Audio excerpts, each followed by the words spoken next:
Okay, we are live. I know normally I'm here a few minutes early, but I had a couple things to do. But here I am. Hey guys, here I am. So, nobody's here. It says nobody's here.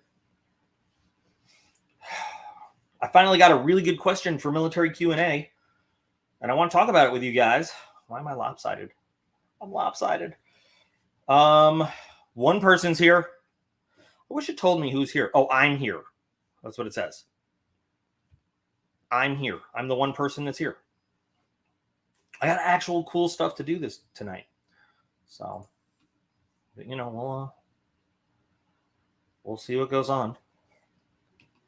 We'll see how it goes. All right, Kurt's there. Adam's here. Adam, I got 2 boxes going out to you this weekend. 2 crate clubs. Kurt, I'm good. How are you? How are you? It says we got 4 people. Now, will this actually... I know, Adam. That's why I said, Adam, I got 2 boxes going out to you. See, I figured that out. So, I've been watching the Darrell Brooks sentencing today. I'm a little bit behind, but I'm just watching the Judge Darrow, one of my heroes, roast him completely. It's great. Can't wait to hear the actual sentence. Jason, hello. I'm all prepared to answer your question, Jason. And we're gonna get into it. Oh, yes, we are. So yeah. I'm going red instead of blue tonight, guys. Yeah. Oh, I got stuff on that. I'm gonna give you the in-depth. Jason asked a great question for military Q&A about why the Air Force hates the A-10. And it's not the whole Air Force that hates the A-10. It's a little slice of the Air Force that hates the A-10. Hi, Dave. Dave doesn't feel good today. So we're going to talk about why that little slice of the Air Force. We're going to talk about the A-10 in depth.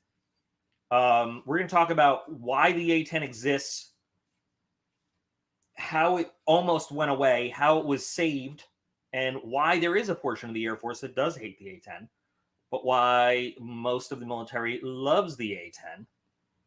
But we're gonna wait for a few more people to show up.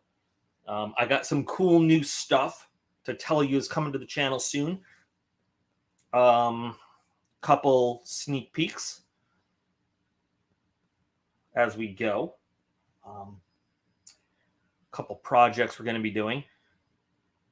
The bow, the gear scope breakdown bow that we saw in Mission 92 from BattleBox. I got permission from Steve to do it up in the shop, and I think we're going to do it in my favorite new.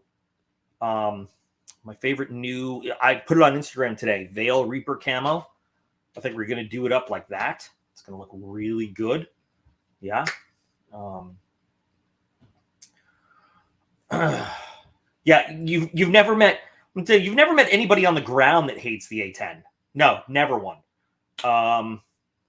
It's a very small select group of people in the Air Force that hate the money the A-10 uses.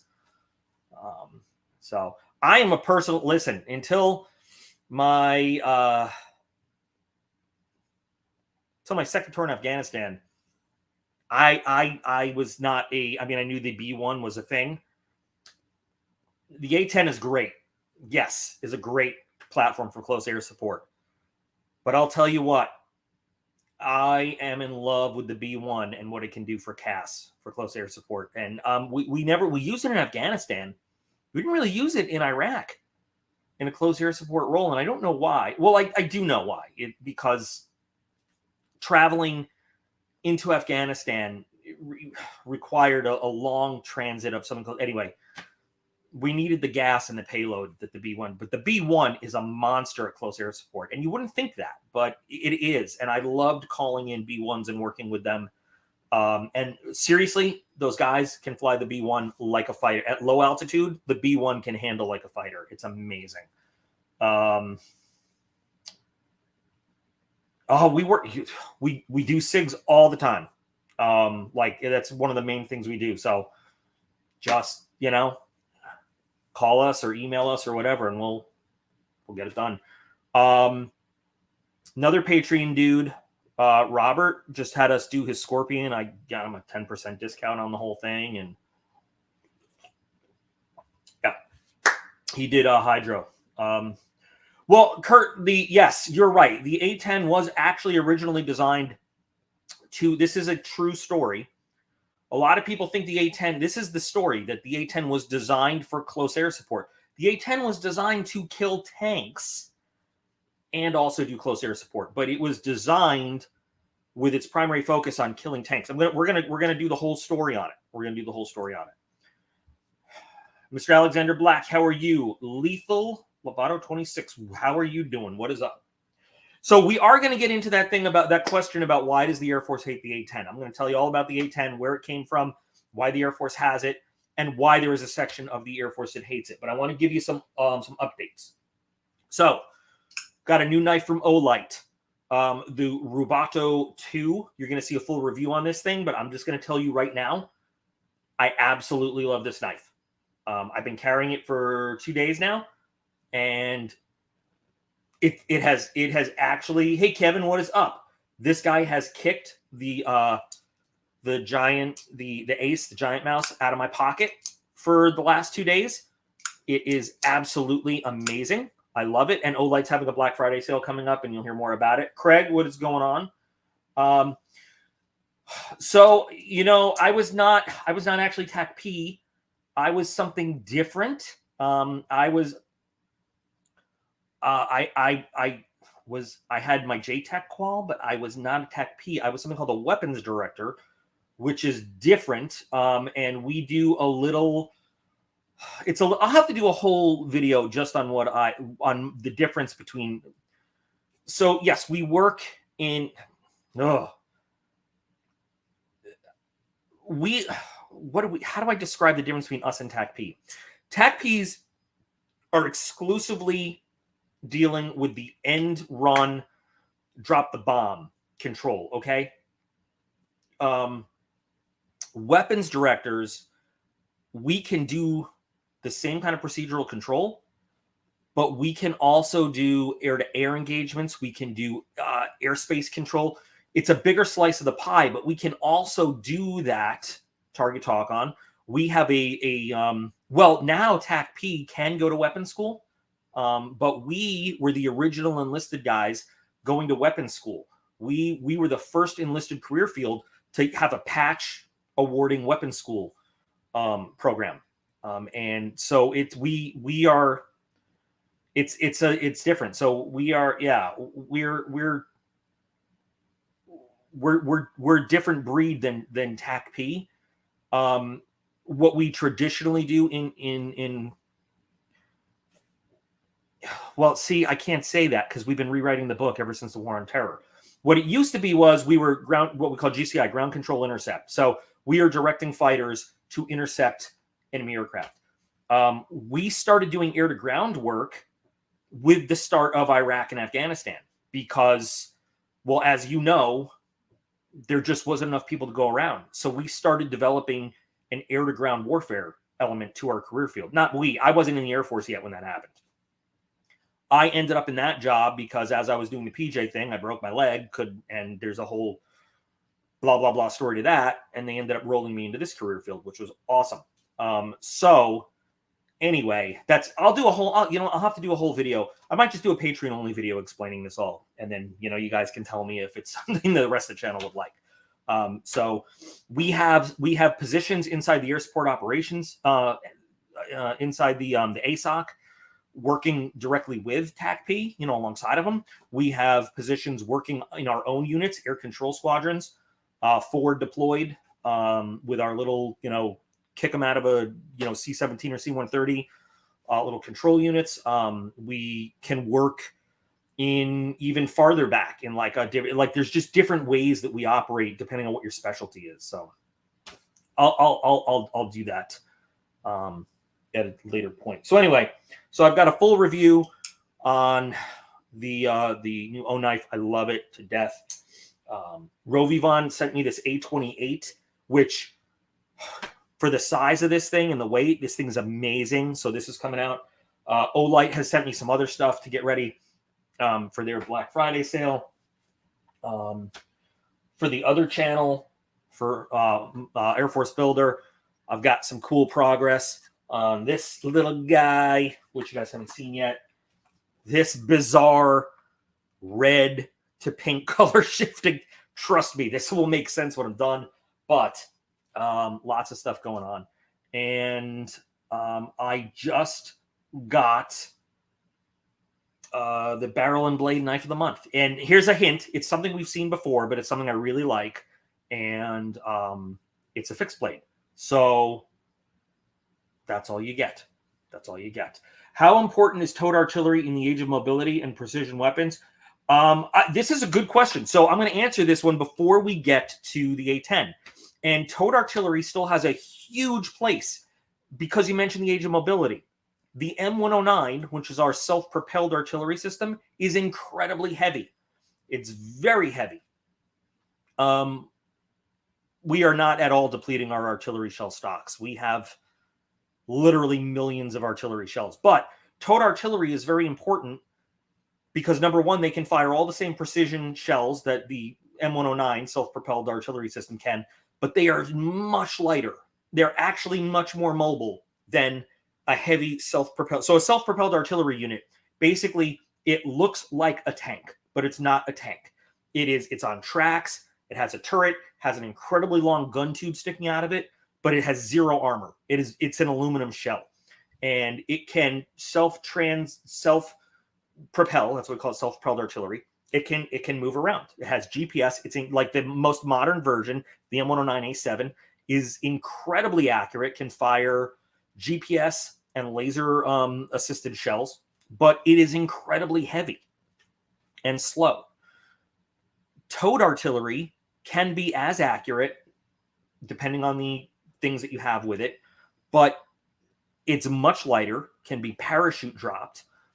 You can stick a whole bunch inside a C-17 or a C-5 Galaxy, a transport plane, or a C-130. You can sling it under a helicopter and just bring it places, and the crew can just deploy with it. You can stick it behind a truck or not a Humvee, because we don't really use them anymore. But, so towed artillery absolutely still has a place. In fact, the Marine Corps has no self-propelled artillery. The Marines only use the M777, which is 155 same size gun as the self-propelled, but they only use towed artillery. So towed artillery still has a place and probably always will. Like light infantry units only use towed artillery. I think it says, yeah. Well, the Moab. The problem with it here's the Moab has only been used once. And the problem with the Moab is you can only use it in a place where you're not worried about killing anybody, where if you're not worried about collateral damage. And the problem with the sniper is you're taking out one person at a time. Whereas, or you're taking out individuals. If you need to take out a whole building or you need to take out a field of vehicles, that's where your artillery is coming in. And with the precision guided shells, like the new, like our 155 artillery tubes are more accurate. Our artillery today is more accurate than bombing was in Vietnam. It's amazing. So, and they're coming up with more and more ways to make it more accurate. It's cool.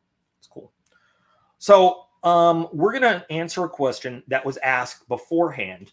And the question was, and this is from Jason, one of my Patreon guys, why does the Air Force hate the A-10? And I told him that the Air Force doesn't hate the A-10. A small section of people in the Air Force hate the A-10. And I'm going to tell you why. But in order to talk about why those people hate the A-10, we're going to have a little history lesson on where the A-10 came from and why the Air Force has the A-10. And that's going to lead us into it. So, do you think we're getting rid of our old artillery shells? And no, we're giving them, because we gave them, so our older artillery shells don't really shoot very well through our modern tubes. So we're giving them all the stuff. We're just giving them whatever. We have plenty of artillery shells. I mean, they're so easy to make. So the A-10 is, and you know what? I'm going to share my screen for a minute, okay? Wow.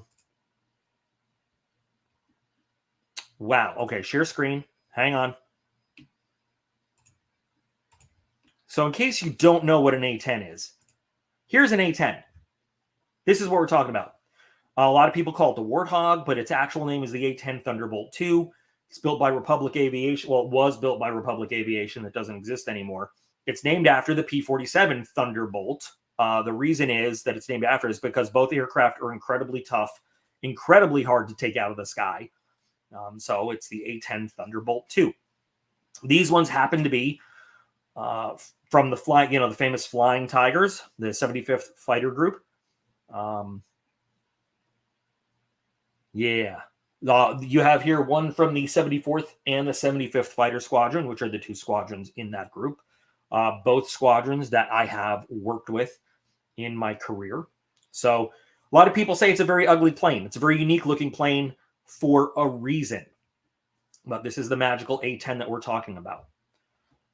So in order to understand the A-10, we have to go back in time a little bit. You have to understand that the Air Force used to be part of the Army in World War II.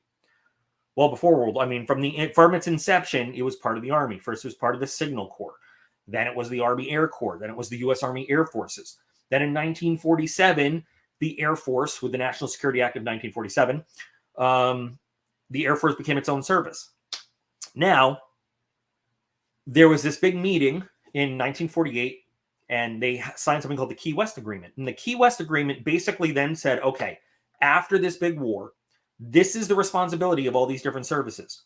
And the big thing was, now the Air Force was its own separate branch, and the Army still had all these airplanes, and, they were like, no, that's ours, this is ours, whatever. The Key West Agreement is what basically said the Army will no longer fly fixed-wing combat aircraft. However, under the understanding that the Air Force will support the Army with air support from the air. And that is, that's basically kind of how the relationship between the Air Force and the Army came about. The Air Force will support the Army will stop flying fixed-wing combat aircraft. The Army still has fixed-wing aircraft, and they always have for various reasons, but no fixed-wing aircraft with guns on it. Now they can have helicopters with guns, missiles, whatever. But the Key West Agreement of 48 says that only the Air Force flies fixed-wing combat aircraft, with that responsibility that they will provide air support for the Army. Now, the Air Force didn't really want to do that. The Air Force likes to fly things that are high-speed, pointy-nosed, and shoot other airplanes out of the sky. But that's the agreement they had to make. So, and so, Kurt, those engines, it's funny you say that they're very large because they don't move the airplane very fast. The top speed of that airplane is about 423 miles an hour, and that's really pushing it. It's more comfortable flying much slower than that. So the Air Force, of course, focused on building fighter planes, and then just slung bombs on those fighter planes and said, okay, we're gonna drop bombs from these fighter planes.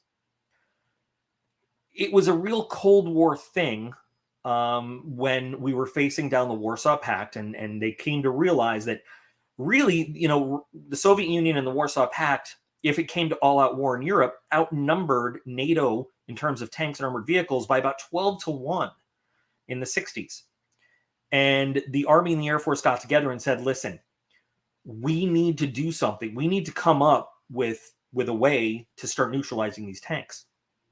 And the Army got to work on a helicopter, and the Air Force got to work on an airplane. And so the real thing, a lot of people say, well, the A-10 was designed, the first airplane designed for close air support, is actually started its life designed to kill tanks as the 1-2 punch. The Army actually had something called the Comanche, the AH-56, which was an amazing helicopter, but it was a little too close to an airplane, and the Air Force was like, whoa, whoa, whoa. The Army ended up with the Apache, the AH-64 Apache, as their tank-killing helicopter. The Air Force ended up with the A-10. Now, there was a secondary purpose to the A-10 where they owed the Army this close air support mission. And they said, listen, we're building this thing for this all-out war with NATO. Let's make sure it can do this close air support thing really well. It turns out that hunting tanks is like a little brother to the close air support mission.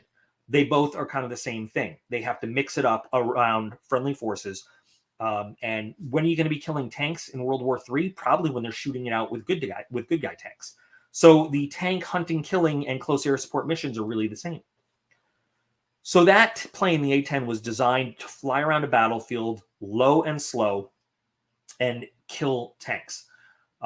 So that's where the A-10 really came from. Now, again, you got to remember, this was a plane that was designed for an Air Force that was run by the time by a group that we call the Fighter Mafia. The kind of guys that want to do everything fast, high altitude, with missiles shooting at other airplanes. And they just do not like them. The Air Force at that time, the air-to-ground mission, that was what bombers do, okay? And we have something for that. We have the Strategic Air Command to bomb stuff. Tactical guys shoot stuff. And they had air-to-ground airplane. They had like the F-111 and things like that. But those are another airplane that flew very fast and, could do that stuff. They don't like to do close air support missions if they don't have to. So it was kind of like one of those planes where guys didn't want to get assignments to the A-10. But once they started flying the A-10, they loved the A-10. Once guys started flying that plane, they never wanted to transfer to anything else. So we're going to fast forward a bit. And we are now in the late 80s, the very late 80s. And it looks like this big war in Europe, this World War III, is not going to happen. Peace is breaking out. We know that the signs of the Soviet Union crumbling down are coming. And so Congress is looking at budget stuff. And Congress is saying, can they shoot down jets? Kurt, technically they can. Okay, the A-10 has no radar, none whatsoever. They do carry 2 AIM-9 Sidewinders for self-defense, and they have a hell of a gun. You'd have to be a fighter pilot would have to screw up big time to get shot down by an A-10 now. A-10s have shot down helicopters. They have blown up jets on the ground, but Sidewinders that they carry are older model Sidewinders, and a modern day fighter that tangles with an A-10 in a dogfighting envelope, he's a moron. So yeah, theoretically they could, but any jet with a longer range missile would probably take out the problem is A-10s fly so low, a lot of radars would not be able to pick them out of the ground clutter. Or we would have vectored friendly fighters to protect them. So anyway, in the late 80s, Congress was looking at what they could cut from the budget, because, we're starting to say, like, we might not need all these things. So an Air Force representative was coming to Congress, and congressional committee said, listen, we have all these A-10 Warthogs. We're not gonna need them. Dr. Evil says these comments that make no sense to me most of the time, and I don't even understand them. How's NATO Junior? I don't know what NATO Junior is, so I couldn't tell you how NATO Junior is. So the congressional guys said, listen, you need to get rid of half the A-10s in the inventory because we don't need, we want that money for other stuff. And the Air Force representative said, no, we're gonna want these planes one day. They do a great job. We've been using them in red flag exercises. We've been having all these other exercises. They do great stuff. So, we really don't want to get rid of them. And Congress said, we're telling you get rid of half the A-10s. And how NATO doing? They just started it. See, again, I don't even understand what that means. So the Air Force said half the A-10s on this roster. Got it. So what they did was there's a designation for different airplanes. A means attack. O means observation. And forward air control planes have an O in front of it. We had the O2, with the O1, the O2, the OV-10. So they took some A-10 squadrons and they redesignated them as forward air control squadrons. And they took the A-10s and they redesignated them as OA-10s. Exact same plane. Changed nothing physically about the plane. They just changed the mission of the squadron. And told the pilots, you're now forward air controllers. Do everything you do, but, also be forward air controllers. They changed about a quarter of the squadrons of A-10s to OA-10s. So the guy came in front of Congress again, and the congressman looked at it and they said, we told you to get rid of half the A-10s. Why are there still all these A-10s? Said, oh, no. Those are not A-10s, sir. Those are OA-10s. Different airplane. See how it has an O in front of it? So they retired half of the A-10s, okay? But they kept all the OA-10s, and they kept, half their A-10s. What rolled right around the corner from that was a little thing called the Iraqi invasion of Kuwait. Some of the first aircraft that were deployed right after F-15s were A-10s. Now, as a side note, Lieutenant General Chuck Horner was the Allied Air Commander. He's in charge of all the air forces in Desert Storm. Okay. His son, a brand new lieutenant, actually requested to fly A-10s, and he was like, what are you doing? You're going to ruin your career. Fly an F-15, fly an F-16, be a fighter pilot. And he was like, no, Dad, I want to fly an A-10. I really want to fly an A-10.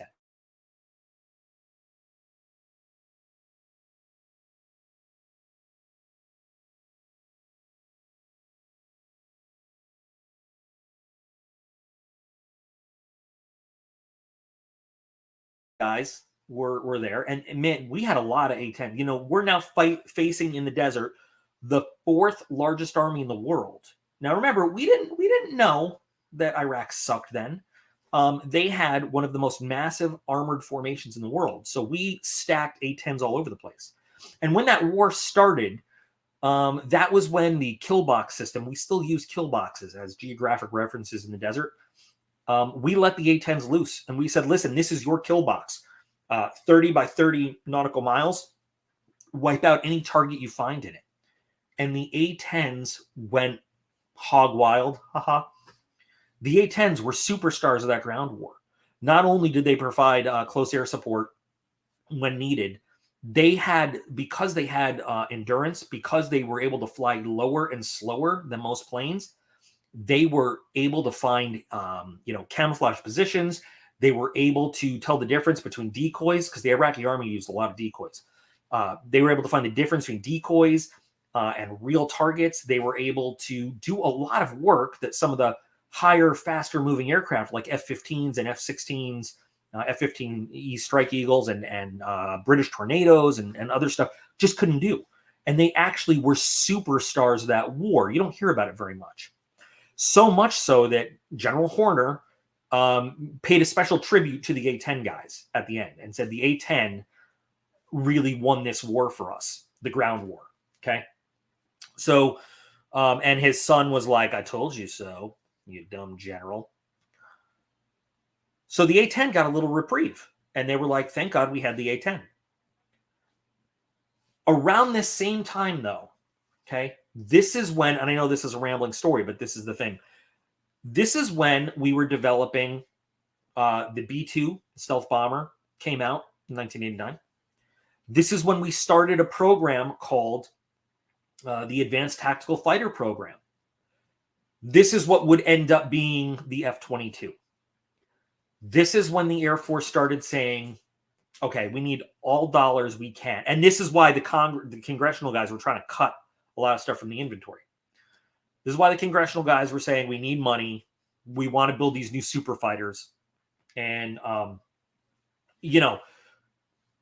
we got much fewer F-22s than the Air Force wanted, because the price was incredibly crazy.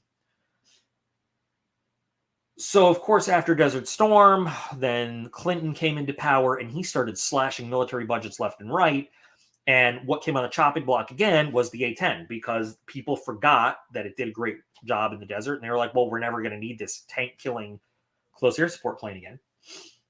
And, just 10 short years later, Here comes Operation Iraqi Freedom, Operation Enduring Freedom, and the A-10 again is a star player.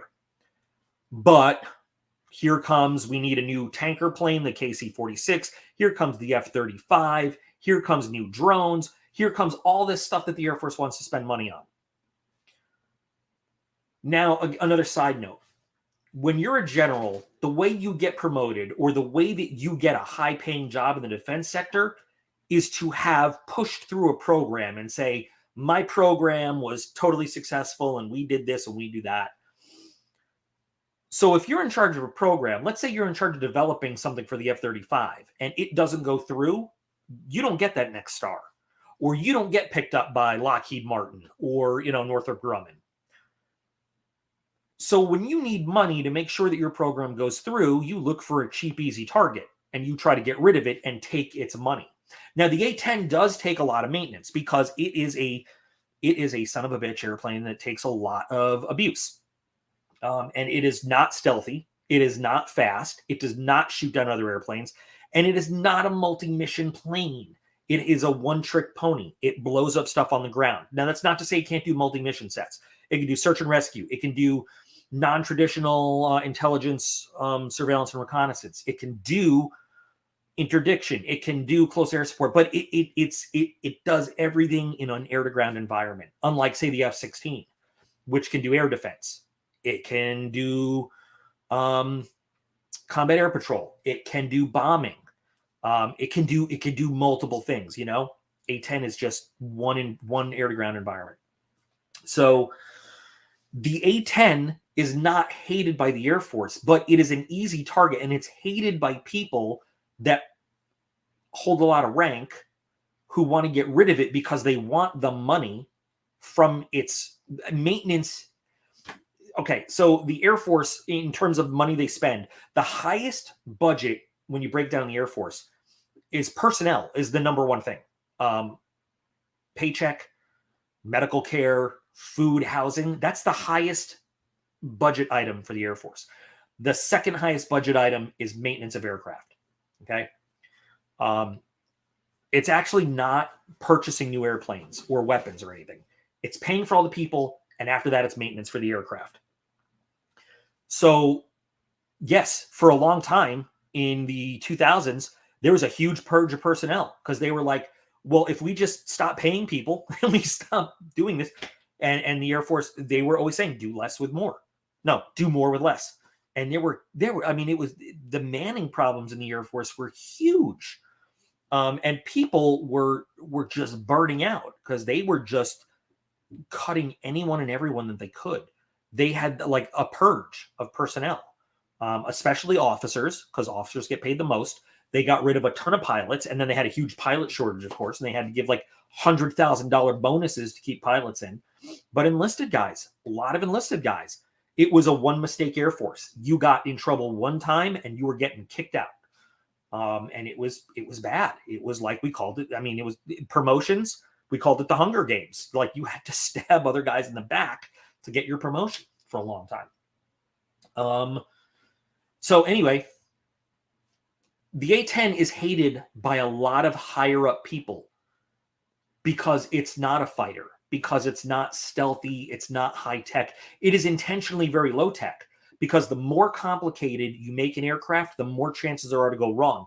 And so I was involved in some test mission stuff for the F-35 back in 2015, 2016 timeframe. Okay. And let me tell you something.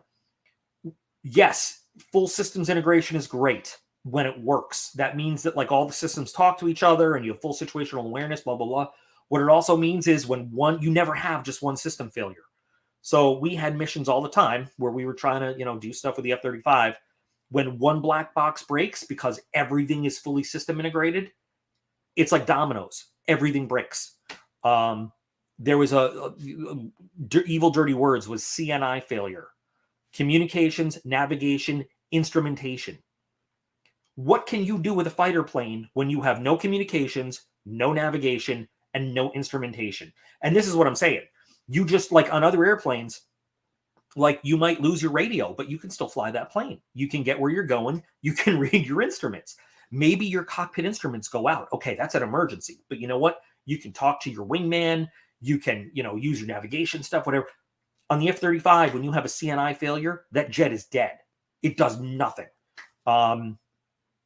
There's a thing where the radar is connected to the navigation system. So if your radar goes out, you're like lost. You can't go anywhere. So these very fancy planes are great and they can do a lot, but it turns out, and it's just like any device, the more moving parts you have, the more parts you have to break.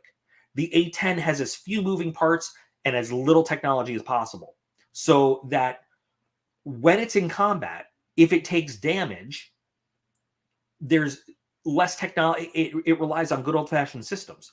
It's got redundancies. It has the ability to fly with a stick connected to a cable. No other airplane has that. And that's why the A-10 is such a robust combat survivable airplane. But, of course, generals look at it as, an ancient relic that just sucks up money and blah, blah, blah. But that's why the A-10 can survive missions that no one else can. The A-10 can take a hit that would bring down any other plane. Excuse me. And we've seen that over and over, from Desert Storm all the way up to current day. So that is why there are some people in the Air Force that hate the A-10, because they want its budget. And, for the maintenance expenditures for a squadron of A-10s. And by the way, you know what I meant to show you guys? So I have patches from every squadron I've ever worked with in combat. So, I dropped it. And I just grabbed a couple off my patch panel. So these are the Flying Tigers, 74th and 75th. There's an Air Force Reserve or a National Guard squadron that's with them, the 76th, and I left that on there. But there's these guys. And then when I was assigned to Mountain Home, the Boise Air National Guard, the 190th, they were actually the last unit that flew the F-4 Phantom, which was kind of a cool thing too. On their patch, since the A-10 is so well known for their gun, the GAU-8, they don't even have a picture of the plane on their patch. They just have a picture of the gun. So like the A-10s are still out there. They're doing, great jobs, but there are people that would like to see the plane go away so they can buy 5 more F-35s. Squadron of A-10s is worth. The A-10 is a remarkably cheap airplane as airplanes go. Now, currently we're flying the A-10C, which has added a bit more modernization, a bit more electronics to it, but it's still, why do you think the YF-23? I can give you lots of reasons why. The biggest reason it lost was politics. The YF-23 did almost everything better than the F-22, and I have gone in the vault and I've read high-level, testing result reports. The top speed of the YF-23 is still classified at the top secret level. The electronic systems were better. Basically, Lockheed Martin had better lobbyists. And yes, the F-22, the YF-22 in a dogfight was a little bit more maneuverable because of its thrust vectoring. But the whole point of that plane is to never let the enemy get that close anyway. So it's kind of a moot point that it has a little bit better maneuverability in a dogfight. The F-23 did everything that it was supposed to do better. The F-23 also did things on a better timetable. The F-23 was stealthier. I can't tell you what the actual radar cross section of it was, on official numbers. I could, but I'd be in trouble if I did. But it was a stealthier airplane. It was a faster airplane. I think it was a better looking airplane.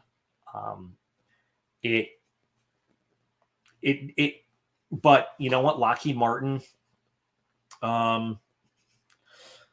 they had better lobbyists. They had better political connections. And, the thing is, and this is what the Air Force does sometimes too. Northrop had the B-2 in production, and Lockheed at the time didn't really, they needed to keep their production lines going. So sometimes the Air Force is like, we have to keep this company going. And if they don't get another good contract, I already did an F-23. They're on the channel. Well, I don't know if I showed the building, but I built I built an F-23 in Tyndall markings. I know I've shown it on the channel. But so what the Air Force has done in the past, I mean, every service has done it, is like, listen, we're going to throw this company a contract to keep their doors open, to make sure that they're there for the future. Because Lockheed had done the YF-17. No, so not the F-117, right? And Northrop had the B-2 in production, so their stealth production facility was rolling just fine. But the F-117 was done, and if Lockheed didn't get the F-22, the Skunk Works was kind of out of business. So there's that factor too. I mean, and yeah, they make decisions based on that sometimes, which sucks, but they do that. They absolutely do that. And if you look up the history of Plant 42, Plant 42 is it's a facility in California where squirrely stuff goes. Anyway, it's not like a big secret that it exists and what goes on there, but they make a lot of politically motivated decisions. So, okay, you know what? Dr. Evil just says stupid stuff. I have no idea.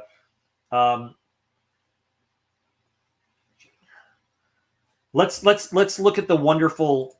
Let's look at this. NATO just plastered your MOS everywhere. Junior, they know. Third, they said.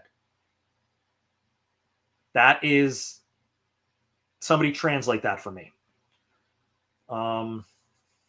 First of all, I haven't had an MOS since 2004. I've had an AFSC. So that's cool. That's great. Everywhere junior, they junior. Everywhere junior, they junior, they. Third, they said. If anybody can figure out what the hell this guy's saying, I'll be honest. Most of his comments, I can't figure out what he's talking about. I just can't. I try. I try so hard. I don't know.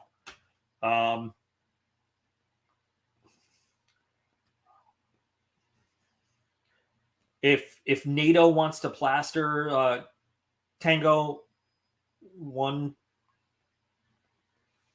Charlie 971 Delta, go for it. I don't. There's my AFSC. You do a public records request for my DD-214 and find it. What is there to play? I don't know. What else? But anyway, there you go. There's the whole thing about the A-10 and why it's tried to be killed, how it has come back from the dead more than once. And so, like I said, it has been an excellent close air support aircraft. But if I had to choose when I was out in the field, if it was up to me now, okay. So here's the thing. Here's a side note. Here's the process of getting close air support. So dude on the ground calls for close air support. It goes up through different. There's a whole separate frequency called the Joint Air Request Net, JARN. It's a whole separate frequency. Okay. Let's say, okay, for example, we're in Afghanistan. We're in the northeast of Afghanistan.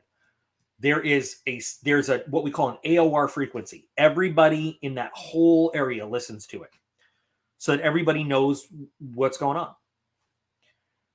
JARN is a separate frequency. It's a SATCOM frequency. So satellites, it's always there. You don't have line of sight issues. It goes up. It gets received at the Air Operations Center and the Air Support Operations Center. And they decide, number one, if you're getting your close air support or not, based on other air operations directives priorities. And then they decide what specific asset is going to fulfill it. You don't get to say like, hey, I want a pair of A-10s. You can request, hey, I think A-10s would be best for this. But you don't get to choose what asset gives your close air support. In fact, in Afghanistan, since it was a NATO operation, during the day, okay, so most NATO countries only fly during the day.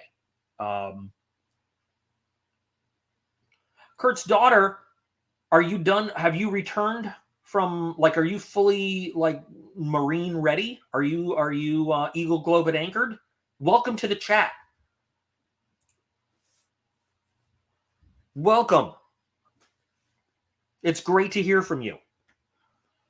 So you don't determine, number one, it's literally a request, and it's not guaranteed you're going to get your close air support. Number two, you get whatever asset is available to you. So like there were times in Afghanistan, you know what? I am so sorry to hear that. And it happens all the time. All the time. Not anybody's fault. At least you showed up. And that's more than 99% of the country can say. Proud of you. So, like in Afghanistan, I have had German tornadoes. I have had, unfortunately, French mirages. And I swear to God, the French mirages, their bombs must be permanently bolted to their wings because they never drop them. Oh, yeah, of course they did. Of course they did. And then the fraudulent enlistment would have been on you if they ever found out, right? The recruiter doesn't care. They just want their numbers. So it could, Italian planes, but at night it's all U.S. and sometimes British. British fly at night. British actually drop bombs. But anyway, so it's not just GPS. It's also inertial navigation systems. So GPS is not, we don't have, people say GPS guided. Most of those bombs are INS, inertial navigation, with GPS updates. The GPS doesn't actually guide anything. So it gets a quick, so the way inertial navigation works is if you know exactly where you are when you start and the plane knows, it feeds that information to the bomb, and using inertial gyros, and so the plane tracks where it's going. And every once in a while, it gets a quick GPS update, and it feeds that in. And so when right before that bomb drops off the rack, it gets a quick GPS update, but it tracks where it's started and where it's going through the airplane's INS system. We use small diameter bombs because so the GBU-39, the small diameter bomb, it's got a 250-pound warhead instead of 500. Number one, because it's a much lower chance for collateral damage when we're dropping on stuff. There's a version of that is laser guided, and that is literally guided, okay, because it guides on the laser beam. And a paleontologist. That is so cool. I hope you find Jurassic Park. I hope you start Jurassic Park. My kids won't shut up about Jurassic Park. And then I don't even know how this works. I mean, that sounds awesome, but I don't even know how that works. And then the INS with GPS updates are very accurate too. Not as accurate as laser, but yeah, we can use smaller bombs because we were using 500-pound bombs because back in the day we were just dropping them off the wings. I totally forgot what I was talking about. I was talking about something. Close air support requests. Yes.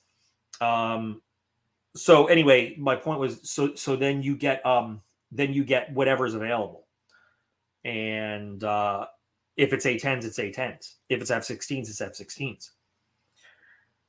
We started using the B-1 bomber in Afghanistan because they figured out how to rig up a targeting pod to it.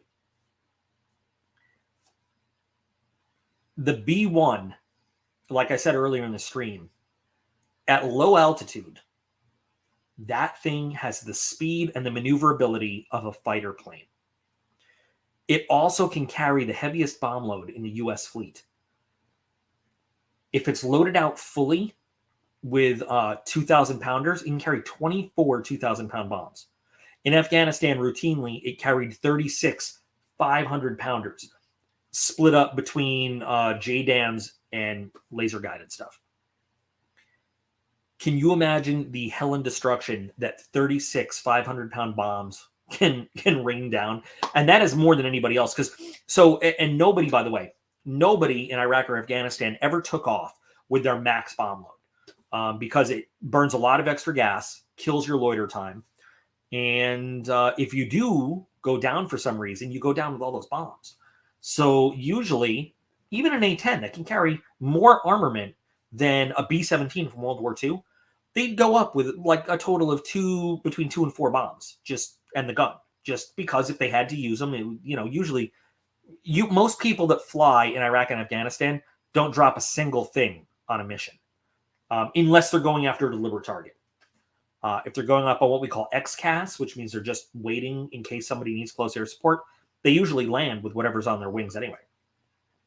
But the B-1s go up there loaded for bear, and it's all conventional. We don't carry nuclear weapons over Iraq or Afghanistan, or we didn't, because now we're not doing either of them. The B-1 came off of nuclear duty in a long time ago, like decades ago. B-1 still theoretically could carry nuclear weapons, but they came off nuclear alert a long, long time ago. And the B-52s are the only ones on nuclear alert now.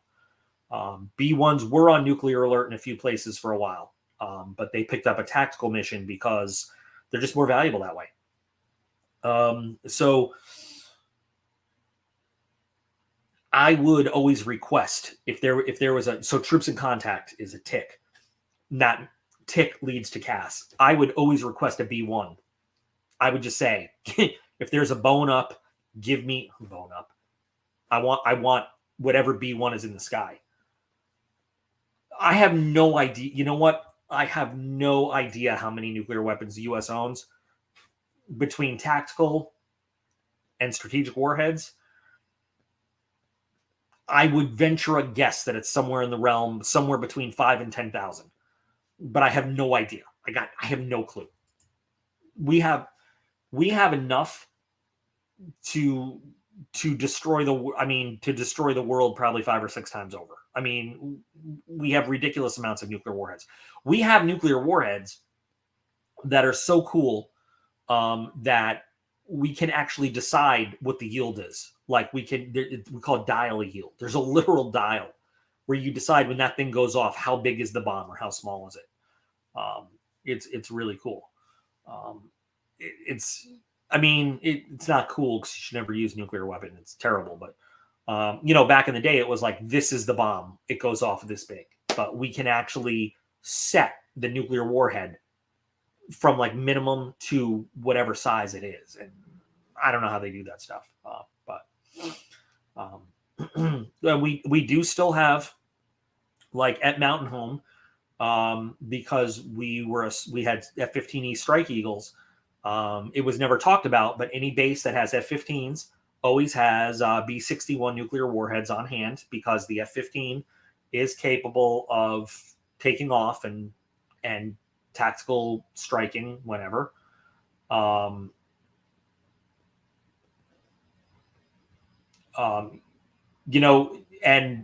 people still like John McCain was singing that about Iran before he died. I forgot what was going on. Yeah, we've lost nukes multiple times. There's still some in the ocean that we've never found. I don't want to think about how many, or we said they're missing so that we have them unaccounted for. We can use them when we want. Think about that. I know that we've lost nukes more than one. I mean, and if you think Russia has a full accounting of all their warheads, come on. But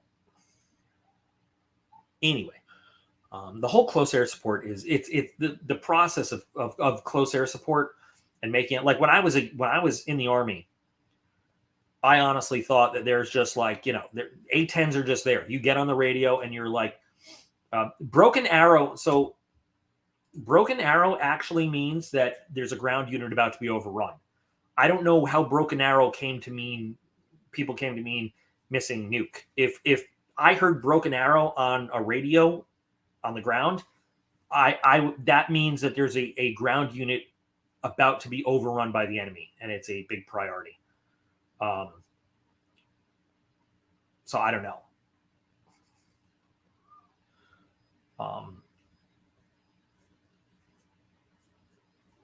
where was I going? I was going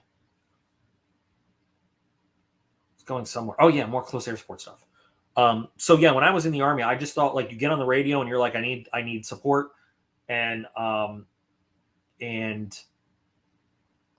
bam, it's there. The actual chain of getting close air support and then getting those aircraft from point A to point B, especially like over Iraq or Afghanistan, where you have, I mean, the amount of aircraft that we had over the sky, in the sky, over Iraq or Afghanistan at any given point was ridiculous. Everything from little drones to little propeller planes to fighter aircraft to heavier reconnaissance aircraft to tankers. And that's one of the things that we, my guys,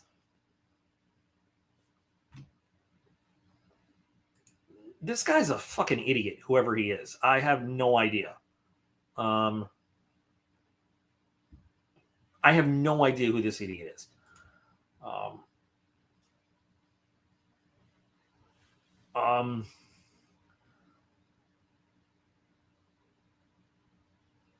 Mr. Dr. Evil PhD MD, because my dad is a PhD, but that's why I know my dad can write in proper English sentences. So anyway, so that's one of the things that guys in my career field as weapons directors, we could do that a regular TACP guy couldn't do, is we can control transitive aircraft. We're not ATC. We're totally separate from ATC. That's another thing that's so like we were invented so that we can control aircraft in ways that ATC never could, because they have to follow FAA rules. So we are like, we can do some of what ATC does. We can do some of what TACP does. We can do things that neither one of them do. In terms, like I said, like running intercepts and stuff. And you'd be amazed at how much, if like, this is why, being an instructor for the career field was cool. If you realized how dependent on a little dude on the ground, like a F-15 pilot was, to get himself in position. Now, at a certain point, he doesn't need me anymore. But to get in the right position, and I don't want to put a nautical mile range out, because but they have this little cone of radar for a certain range, and they're looking in different altitude cuts. They're not seeing everything. So we are literally steering them. And one of my commanders said once, and I loved it. He said, "Listen, those pilots out there, the battlefield's a warehouse, and they're forklift drivers. They're driving really fancy, expensive forklifts, but we're the foreman, and they're just taking those forklift loads where we're telling them to. Now, once they get over to the shelf, we don't have eyes on that. So they're doing that on themselves, but we're the ones that are getting them where they need to be and telling them exactly what shelf each load goes on." And I was like, that is such a great analogy. And the thing I love most about my job is that I had to be an expert on each plane and each bomb and each weapon and everything, because like I have to know what, if this guy's rolling in with a GBU-10, that's going to make a big hole in the ground and throw a lot of shrapnel out. And if he's within a certain range, good guys are within a certain range of the bad guys, we're going to kill some good guys. I need to be able to, tell that guy dry run and bring him off and not let them drop a bomb, because I know that we're going to kill some people there. If they come back with a certain collateral damage estimate, that's the pilot has to call a CDE, and I have to know what they're dropping and be like, nope, I am not going to call hostile on this target, because I am not going to, there's a lot. And that was one of my favorite parts of the job, was having to know. And there's real life story. There was a lieutenant colonel who was, the F-16, there's so many different versions of it. And he was flying Block 50s, which is a pretty advanced version. Well, now he's in the Guard, the Air National Guard, and he's flying an old-ass Block 30. And so he's starting to brief this mission. We're doing an exercise. And he's saying, we're going to use this weapon and blah, blah, blah. And somebody had to stand up and remind him, like, no, you're not going to drop that bomb off your old-ass Block 30 F-16. Like, he forgot, but, we're like the guys who know this stuff. So my captain looks at me. He's like, you going to tell him? I'm like, I'm not telling the colonel he's wrong in front of everybody. So one of us had to actually say, like, sir, you can't launch that off your rack. But he was, in the end, he's like, oh shit, that's right. Damn it. It's old ass airplane. It's kind of cool. What worries me on higher technology. I can't make this. Why is this not going?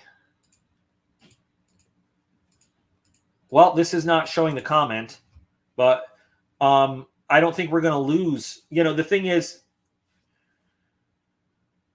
I'm not so worried about losing as many. I mean, yeah, we're going to lose. If we have an actual war with a near peer, we're going to lose. We're going to get a bloody nose, but we're going to win. Not worried about it.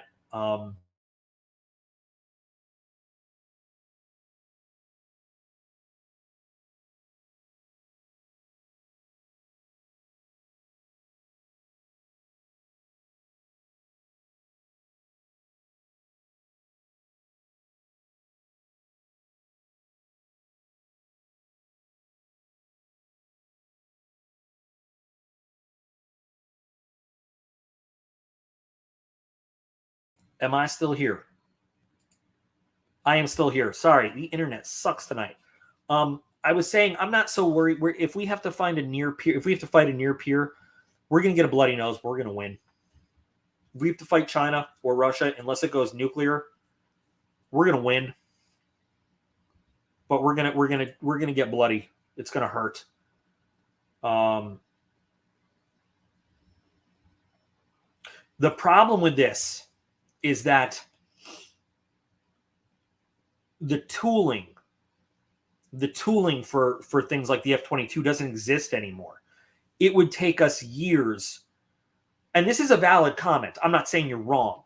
The problem is that the specialization, this is what Craig was talking about, the specialization of building things like an F-22, like an F-35, or even like the modern the most current block of the F-16, the tooling is so specialized. The F-22 production line has been shut down for so long, it doesn't exist anymore. They'd have to rebuild. It would take a year to rebuild all that production line. And then we could, and they could do that in 3 different factories at the same time. But it would take that long to get that stuff back into production is the problem. And that's, originally we were supposed to have 3 times as many F-22s as we have today. However, I don't, what I'm more worried about is losing the lower end. That's what I would be afraid of, losing the lower end stuff. The higher tech stuff, there's nothing, I don't care what anybody says. Russia's 5th gen aircraft aren't. They can say what they want. Trust me, the Su-57 is a 4th generation aircraft, a 4th generation plus aircraft in a fancy package. It is not to the level that anybody who knows would actually call it stealthy. It still has a much higher average radar cross section than anything we fly. Anything.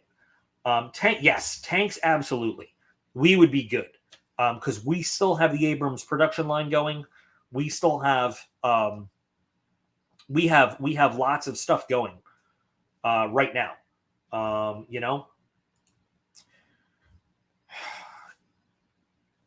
It takes about from scratch.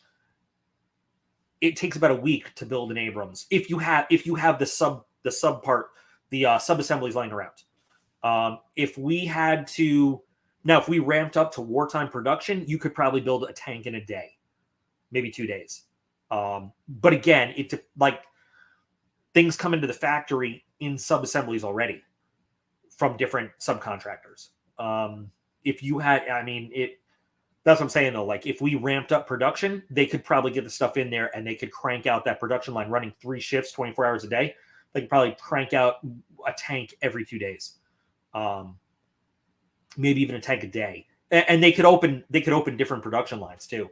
But the thing is, when we were doing 100 M4 Shermans a day, they are so less complicated to do than the armor on a Sherman is basically just a welded piece of steel. The armor on the Abrams is much, much, much more complicated. There's so much that goes into it. So yeah, it takes longer, but we could do it. And I don't think we would lose the Abrams as fast. Chinese fighters are good.